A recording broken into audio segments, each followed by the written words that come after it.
Alright guys, so we got a freestanding profile. It's a slide-in range. Now be super careful when you pull or slide these out. And we have a burner, the front right, it's not working. And I'm going to be using a non-contact voltage tester here.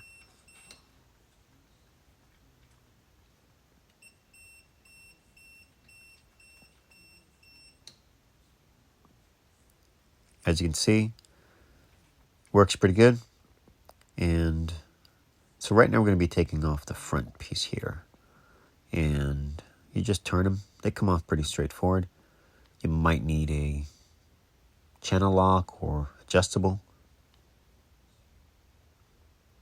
And once they are off, slowly lift. And you will have the ribbon underneath, so don't yank it off. Just be mindful of the ribbon. When you unplug it, you squeeze and pull. Comes right on out. Now we're going to have 4 screws in the front. They're 1/4 inch.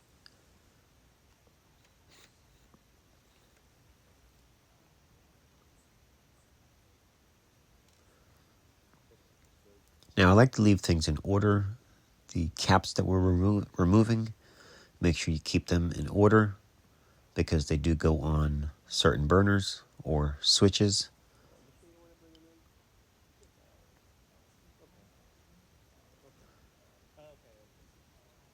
Now we're going to be unplugging the connectors. You're going to have 2 big connectors. You have to unplug those.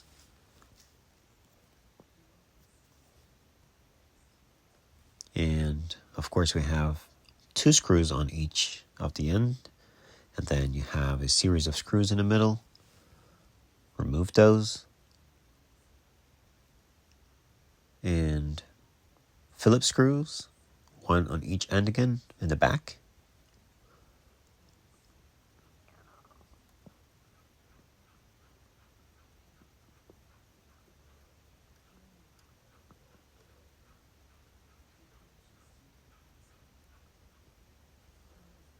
Oh, really? 1/4 inch there.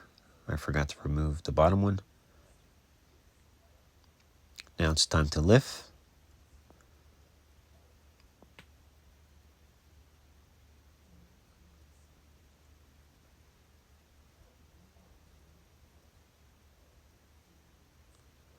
That's the connector. Unplug both of them.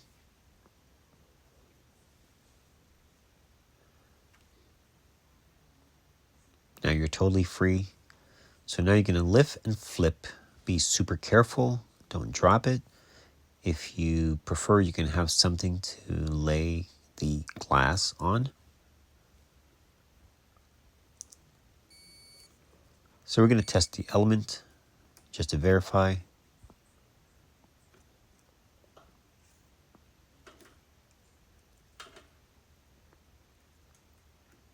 And you want to basically just follow the leads that are coming out of the element.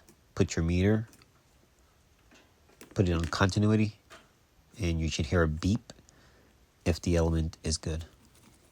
Pay attention to your wires, how they're located. So when it's time for the new element, you'll know exactly where they go. Or set your new element on top and disconnect each of the wires and insert as you go along, just in case if you make a mistake.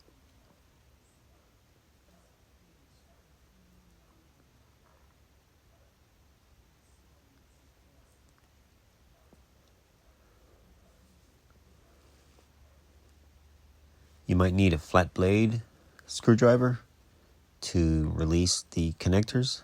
They do get kind of stuck sometimes.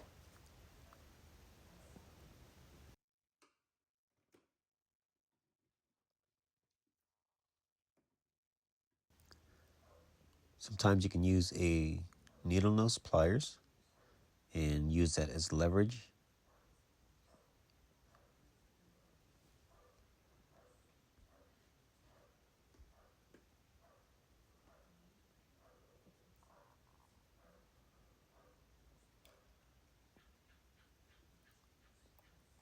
Now we're going to remove 2 Phillips. These are the retainer.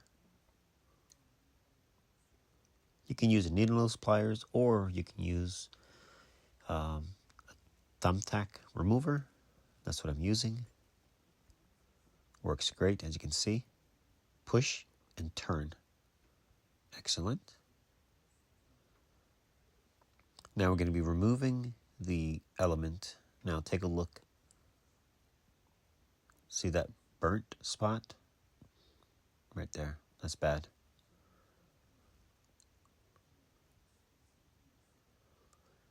So pretty straightforward. As you can see, we have the element is not correct. So I will not be installing this. I'm going to be putting back the old one. And they sent the wrong element, so it will not work. So be mindful, double check your model number and everything before you order, and we'll figure out what's going on with this one. But someone made a mistake. All right, guys, we're going to be putting it back together. Pretty straightforward from here on. Just follow along, and this video should still be helpful because everything will be the same in the reverse order. So just be mindful of the wires. Take pictures if you're not sure, so you don't make a mistake. All right, so follow along and enjoy the rest of the video. Thanks for watching.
Yeah, no problem.